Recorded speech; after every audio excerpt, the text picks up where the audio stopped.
ଆମକୁ ସ୍ଥିର ଓ ଚଳନ ଶୂନ୍ୟ ଲାଗୁଥିଲେ ମଧ୍ୟ ପ୍ରକୃତରେ ଏହାର ଉଭୟ ସ୍ଥଳଭାଗ ଓ ଜଳଭାଗ ସର୍ବଦା ଗତିଶୀଳ। ମହାଦେଶୀୟ ସଞ୍ଚଳନ ଏକ ଧୀର। ଜ୍ଞାନୀଙ୍କ ମତରେ ନିୟୁତ ନିୟୁତ ବର୍ଷ ପୂର୍ବେ ସମସ୍ତ ମହାଦେଶ ମିଶି ଗୋଟିଏ ମହାଦେଶ ତଥା ପାଞ୍ଜିଆ ଏବଂ ସମସ୍ତ ମହାସାଗର ମିଶି ଗୋଟିଏ ମହାସାଗର ତଥା ପାନ୍ଥାଲାସା ଥିଲା।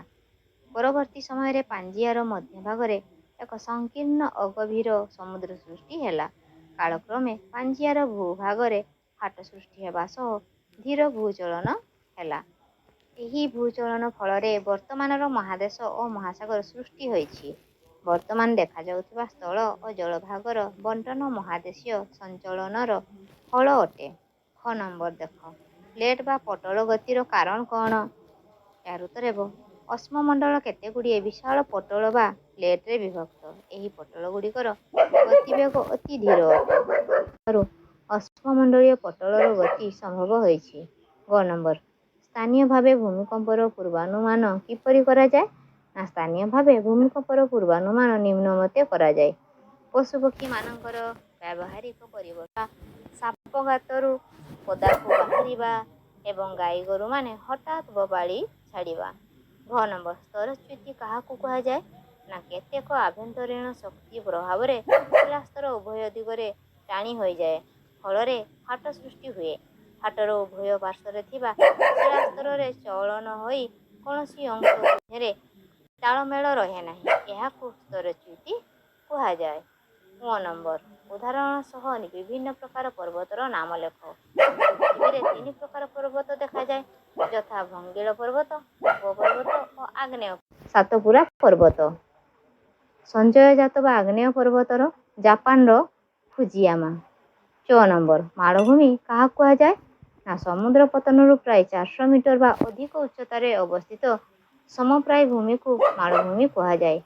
ଚତୁଃପାର୍ଶ୍ୱସ୍ଥ ସମତଳ ଭୂମିରୁ ଏଗୁଡ଼ିକ ତୀଖ ଭାବେ ଉପରକୁ ଉଠିଥାନ୍ତି। ସୁତରାଂ ମାଳଭୂମିଗୁଡ଼ିକର ପାର୍ଶ୍ୱ ଅଧିକ ଢାଲୁ ବିଶିଷ୍ଟ। ପାମିର ପୃଥିବୀର ଉଚ୍ଚତମ ମାଳଭୂମି। ଛ ନମ୍ବର, ସମାନୀକରଣ ପ୍ରକ୍ରିୟା କ'ଣ? ଭୂପୃଷ୍ଠରେ କାର୍ଯ୍ୟ କରୁଥିବା ବାହ୍ୟ ଶକ୍ତିଗୁଡ଼ିକ ଉଚ୍ଚଭୂମିକୁ କ୍ଷୟ କରିବା ସହ କ୍ଷୟଜାତ ପଦାର୍ଥକୁ ନିମ୍ନଭୂମିରେ ଜମା କରିଥାନ୍ତି। ଭୂପୃଷ୍ଠକୁ କ୍ରମେ ସମତଳ ଭୂମି ବା ସମପ୍ରାୟ ଭୂମିରେ ପରିଣତ କରିବା ଏଗୁଡ଼ିକର କାର୍ଯ୍ୟ। ଏହାକୁ ସମାନୀକରଣ ପ୍ରକ୍ରିୟା କୁହାଯାଏ। ଜ ନମ୍ବର, ଅଶ୍ୱକ୍ଷୁରାକୃତି ହ୍ରଦ କିପରି ସୃଷ୍ଟି ହୁଏ? ନା ସମତଳ ଶଯ୍ୟାରେ ନଦୀସ୍ରୋତ ଧୀର ହୋଇ ସାମାନ୍ୟ ବାଧା ପାଇଲେ ଗତି ପରିବର୍ତ୍ତନ କରି ଅଙ୍କାବଙ୍କା ପଥରେ ପ୍ରବାହିତ ହୋଇଥାଏ। ନଦୀ ବାଙ୍କର ଗୋଟିଏ ପାର୍ଶ୍ୱରେ ନଦୀଜଳ ବାଡ଼େଇ ହୋଇ ସେଠାରେ ଅଧିକ କ୍ଷୟ କରାଏ ଓ ଏହାର ଠିକ୍ ବିପରୀତ ପାର୍ଶ୍ୱରେ ବାଲି, ପଟୁ ଆଦି ଜମା ହେବାକୁ ଲାଗେ।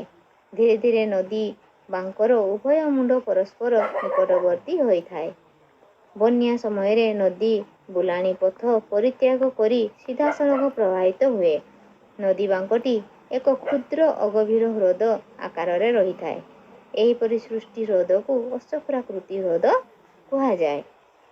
ଝ ନମ୍ବର, ଗ୍ରାବରେଖା କ'ଣ? ଶିଳାଖଣ୍ଡକୁ ଏହାର ପାର୍ଶ୍ୱ ତଥା ଅଗ୍ରଭାଗରେ ଜମା କରିଥାଏ। ଏହି ସଞ୍ଚିତ ଭୂମିରୂପକୁ ଗ୍ରାବ କୁହାଯାଏ। କିପରି ସୃଷ୍ଟି ହୁଏ? ମରୁଭୂମିରେ ପବନ ବୋହି ନେଉଥିବା ବାଲି ଓ ଧୂଳିକଣା ଆଦିକୁ ଏହାର ବେଗ ହ୍ରାସ ପାଇଲେ ଜମା କରେ। ଅପେକ୍ଷାକୃତ ବଡ଼ ବଡ଼ ବାଲୁକା ରାଶି ମରୁଭୂମି ଭିତରେ ଛୋଟ ଛୋଟ ପାହାଡ଼ ଆକାରରେ ଜମା ହୁଏ କୁହାଯାଏ। 2 ନମ୍ବର, ଠିକ୍ ଉତ୍ତରଟି ବାଛି ଲେଖ। 1ରେ କେଉଁଟି ଏକ ଦ୍ୱିତୀୟ ଶ୍ରେଣୀ ଭୂମିରୂପ? ଏହାର ଉତ୍ତର ହେବ ଅପସନ୍ ଖ, ମହୀସୋପାନ ଏକ ଦ୍ୱିତୀୟ ଶ୍ରେଣୀ ଭୂମିରୂପ। 2ରେ କେଉଁଟି ପୃଥିବୀର ତ୍ୱରିତ ଚଳନ ଯୋଗୁଁ ହୋଇଥାଏ? ଅପସନ୍ କ, ଅଗ୍ନି ଉଦ୍ଗୀରଣ। 3ରେ କେଉଁ ନଦୀଟି ଏକ ଗ୍ରସ୍ତ ଉପତ୍ୟକା ଦେଇ ପ୍ରବାହିତ ହେଉଛି? ଏହାର ଉତ୍ତର ହେବ ଅପସନ୍ ଖ, ନର୍ମଦା। 4ରେ ଉତ୍ତର ଆମେରିକା କେଉଁ ପୁରାତନ ଭୂଖଣ୍ଡର ଅଂଶ ଥିଲା? ଏହାର ଅପସନ୍ ହେବ ଗ, ଆଙ୍ଗାରଲାଣ୍ଡ। 5ରେ ଭୂମିକମ୍ପ ଉତ୍ପତ୍ତି ସ୍ଥଳକୁ କ'ଣ କୁହାଯାଏ? ଏହାର ଉତ୍ତର ହେବ ଅପସନ୍ ଖ, କେନ୍ଦ୍ର। 6ରେ ଅଶ୍ୱକ୍ଷୁରାକୃତି ହ୍ରଦ କେଉଁଠି ଦେଖାଯାଏ? ଏହାର ଉତ୍ତର ହେବ ଅପସନ୍ କ, ନଦୀ ଉପତ୍ୟକା। 7ରେ ଛତୁ ଶିଳା କାହା ଦ୍ୱାରା ସୃଷ୍ଟି ହୁଏ? ଏହାର ଉତ୍ତର ହେବ ଅପସନ୍ ଖ, ପବନ। 8 ନମ୍ବର, କେଉଁଠି ସାମୁଦ୍ରିକ ତରଙ୍ଗ ଦ୍ୱାରା ସୃଷ୍ଟି ହୁଏ? ଏହାର ଉତ୍ତର ହେବ ଅପସନ୍ କ, ବେଳାଭୂମି। 9 ନମ୍ବର, ପଟୁ ବ୍ୟଜନ ପାହାଡ଼ର କେଉଁ ଅଂଶରେ ସୃଷ୍ଟି ହୁଏ? ଏହାର ଉତ୍ତର ହେବ ଅପସନ୍ ଗ, ପାଦଦେଶ ଅଂଶରେ ସୃଷ୍ଟି ହୁଏ। 10 ନମ୍ବର, ଚୂନପଥର ଅଞ୍ଚଳର ଭୂପୃଷ୍ଠସ୍ଥ ଶୁଷ୍କ ନଦୀ ଉପତ୍ୟକାକୁ କ'ଣ କୁହାଯାଏ? ଏହାର ଉତ୍ତର ହେବ ଅପସନ୍ କ, ଅଦୃଶ୍ୟ ଉପତ୍ୟକା କୁହାଯାଏ। 3 ନଖ ସ୍ରୋତ। ତା ତଳକୁ କ'ଣ ଅଛି ନା ତ୍ରିକୋଣ ଭୂମି। ଖସ୍ତମ୍ବର କୋଉଟା ହେବ? ଜଳପ୍ରପାତ। ଖସ୍ତମ୍ବର କୋଉଟା ହେବ? ନଦୀ। ଉଭାଲା। ଖସ୍ତମ୍ବର କୋଉଟା ହେବ? ନା ଭୂତଳ ଜଳ। 4 ନମ୍ବର ଦେଖ, କାରଣ ଦର୍ଶାଅ। 1ରେ କ'ଣ ଅଛି ନା ସମତଳ ଶଯ୍ୟାରେ ନଦୀ ବାଙ୍କ ସୃଷ୍ଟି ହୁଏ। ତା କାରଣ କ'ଣ?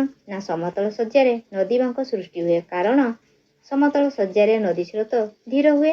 ସାମାନ୍ୟ ବାଧା ପାଇଲେ ଗତି ପରିବର୍ତ୍ତନ କରି ଅଙ୍କା ପଥରେ ପ୍ରବାହିତ ହୁଏ। 2ରେ ଦେଖ, କେତେକ ଶିଳା ଛତୁ ଆକୃତିର। ଏହାର ଉତ୍ତର ହେବ କେତେକ ଶିଳା ଛତୁ ଆକୃତିର କାରଣ ମରୁଭୂମିରେ ଉଚ୍ଚତା ବଢ଼ିବା ସହ ବାଲିର ପରିମାଣ କମ୍ ରହୁଥିବାରୁ କ୍ଷୟ ଶକ୍ତି କମିଯାଏ। ଫଳରେ ମରୁଭୂମିମାନଙ୍କରେ ଛତୁ ଆକୃତିର ଭୂମିରୂପ ସୃଷ୍ଟି ହୋଇଥାଏ। ଏହାର ଆଧାର ଭୂମି ଅପେକ୍ଷାକୃତ ପ୍ରଶସ୍ତ, ମଝି ଅଂଶ ସରୁ ଏବଂ ଉପର ଅଂଶ ପ୍ରଶସ୍ତ ହୋଇଥାଏ। ଏହାକୁ ଛତୁଶିଳା ବା ମଶରୁମ୍ ରକ୍ କୁହାଯାଏ। 3ରେ ସାମୁଦ୍ରିକ ଗୁମ୍ଫା ଷ୍ଟମ୍ପରେ ପରିଣତ ହୁଏ। ଏହାର ଉତ୍ତର ପରସ୍ପର ସହ ମିଶି ଯାଇଥାନ୍ତି।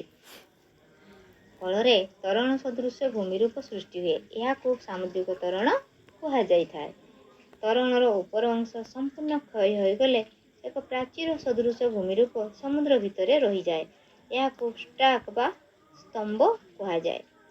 ଷ୍ଟ୍ରାକ୍ କାଳକ୍ରମେ କ୍ଷୟ ହୋଇ ଛୋଟ ହେଲେ ଏହାକୁ ଷ୍ଟମ୍ କୁହାଯାଏ। ଏହିପରି ସାମୁଦ୍ରିକ ଗୁମ୍ଫା ସମୟକ୍ରମେ କ୍ଷୟ ହୋଇ ଷ୍ଟମ୍ରେ ପରିଣତ ହୋଇଥାଏ। ବିଟ୍ 4 ଦେଖ, ଭୂମିକମ୍ପ ଯୋଗୁଁ କୋଠାଘର ଭାଙ୍ଗିଯାଏ। ଏହାର ଉତ୍ତର କ'ଣ ଲେଖିବା? ନା ପୃଥିବୀ ପୃଷ୍ଠ କମ୍ପି ଉଠିବା ବା ଥରି ଉଠିବାକୁ ଭୂମିକମ୍ପ କୁହାଯାଏ। ଭୂକମ୍ପ ଜନିତ ସର୍ବାଧିକ କ୍ଷତି ଉପକେନ୍ଦ୍ରରେ ହିଁ ହୋଇଥାଏ। ସାଧାରଣତଃ 6.0 ମାନର ଭୂମିକମ୍ପ କ୍ଷେତ୍ରରେ ତୀବ୍ରତା ଅଧିକ ହେଉଥିବାରୁ କୋଠାଘର ଭାଙ୍ଗିଯିବା ସହ ବହୁ କ୍ଷୟକ୍ଷତି ହୋଇଥାଏ। ବିଟ୍ 5, ସ୍ତରଚ୍ୟୁତି ଯୋଗୁଁ ଗ୍ରସ୍ତ ଉପତ୍ୟକା ସୃଷ୍ଟି ହୁଏ। କାରଣ ସ୍ତରଚ୍ୟୁତି ଫଳରେ ଦୁଇଟି ଚ୍ୟୁତିର ମଧ୍ୟବର୍ତ୍ତୀ ଅଂଶ ଦବିଯାଇ ଗ୍ରସ୍ତ ଉପତ୍ୟକା ସୃଷ୍ଟି ହୋଇଥାଏ। ଭାରତର ନର୍ମଦା ଓ ତାପ୍ତି ନଦୀ ଦ୍ୱୟ ଗ୍ରସ୍ତ ଉପତ୍ୟକା ଦେଇ ପ୍ରବାହିତ ହେଉଛନ୍ତି। 5 ନମ୍ବର ଦେଖ, ତୁମ ପାଇଁ କାମ ପ୍ରଦତ୍ତ ଫଟୋଚିତ୍ର ଗୁଡ଼ିକ ଲକ୍ଷ୍ୟ କର। ଏହି ସ୍ୱରୂପ ଗୁଡ଼ିକ ନଦୀ ଦ୍ୱାରା ସୃଷ୍ଟି ହୋଇଅଛି। ଏଗୁଡ଼ିକୁ ଚିହ୍ନଟ କର ଏବଂ ଏମାନେ କ୍ଷୟ ବା ସଞ୍ଚୟ ବା ଉଭୟ ପ୍ରକାରରେ ସୃଷ୍ଟି ହୋଇଛନ୍ତି ଲେଖ। ଦେଖ, ଫଟୋଗ୍ରାଫ ଦେଇଛି, ସ୍ୱରୂପର ନାମ କ'ଣ ଲେଖିବା? ନା ଜଳପ୍ରପାତ। ଲେଖିବା ଜଳ ପ୍ରପାତ। କ୍ଷୟଜନିତ ବା ସଞ୍ଚୟଜନିତ ବା ଉଭୟ କୋଉଟା କହିଛି ହବ? ନା କ୍ଷୟଜନିତ ପ୍ରକ୍ରିୟା ହେବ। କ୍ଷୟଜନିତ ପ୍ରକ୍ରିୟା।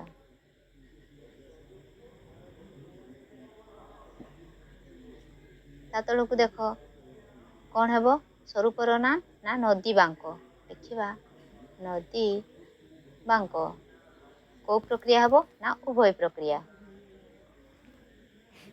ଉଭୟ ପ୍ରକ୍ରିୟା।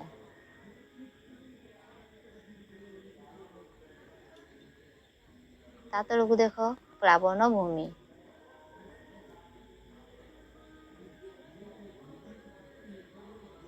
ପ୍ଲାବନ ଭୂମି କୋଉ ପ୍ରକ୍ରିୟା? ନା ସଞ୍ଚୟ ଜନିତ ପ୍ରକ୍ରିୟା। ସଞ୍ଚୟ ଜନିତ ପ୍ରକ୍ରିୟା।